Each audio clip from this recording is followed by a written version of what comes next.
اور سبت کے بعد ہفتے کے پہلے دن پاؤں پھٹتے وقت مریم مگدلینی اور دوسری مریم قبر کو دیکھنے آئی، اور دیکھو ایک بڑا بھونچال آیا، کیونکہ خداوند کا فرشتہ آسمان سے اترا اور پاس آ کر پتھر کو لڑکا دیا اور اس پر بیٹھ گیا۔ اس کی صورت بجلی کی مانند تھی اور اس کی پوشاک برف کی مانند سفید تھی، اور اس کے ڈر سے نگہبان کانپ اٹھے اور مردہ سے ہو گئے۔ فرشتے نے عورتوں سے کہا، تم نہ ڈرو، کیونکہ میں جانتا ہوں کہ تم یسوع کو ڈھونڈتی ہو جو مصلوب ہوا تھا۔ وہ یہاں نہیں ہے، کیونکہ اپنے کہنے کے مطابق جی اٹھا ہے۔ آؤ یہ جگہ دیکھو جہاں خداوند پڑا تھا، اور جلد جا کر اس کے شاگردوں سے کہو کہ وہ مردوں میں سے جی اٹھا ہے، اور دیکھو وہ تم سے پہلے گلیل کو جاتا ہے، وہاں تم اسے دیکھو گے۔ دیکھو میں نے تم سے کہہ دیا ہے۔ اور وہ خوف اور بڑی خوشی کے ساتھ قبر سے جلد روانہ ہو کر اس کے شاگردوں کو خبر دینے دوڑی۔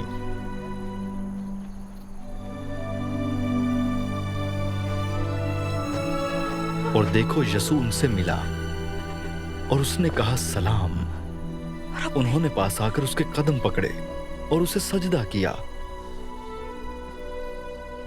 اس پر یسوع نے ان سے کہا، ڈرو نہیں، جاؤ میرے بھائیوں سے کہو کہ گلیل کو چلے جائیں، وہاں مجھے دیکھیں گے۔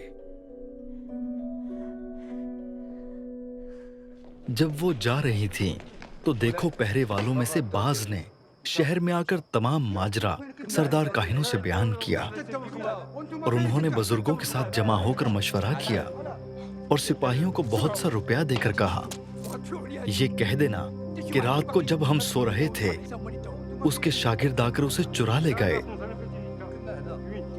اور اگر یہ بات حاکم کے کان تک پہنچی تو ہم اسے سمجھا کر تم کو خطرے سے بچا لیں گے۔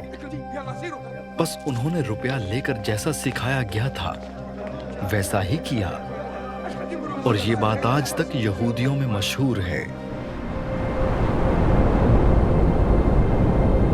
اور 11 شاگرد گلیل کے اس پہاڑ پر گئے جو یسوع نے ان کے لیے مقرر کیا تھا، اور انہوں نے اسے دیکھ کر سجدہ کیا، مگر بعض نے شک کیا۔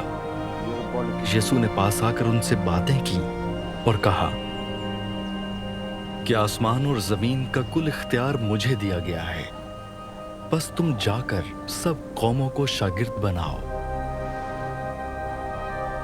اور ان کو باپ اور بیٹے اور روح القدس کے نام سے بپتسمہ دو، اور ان کو یہ تعلیم دو کہ ان سب باتوں پر عمل کریں جن کا میں نے تم کو حکم دیا، اور دیکھو میں دنیا کے آخر تک ہمیشہ تمہارے ساتھ ہوں۔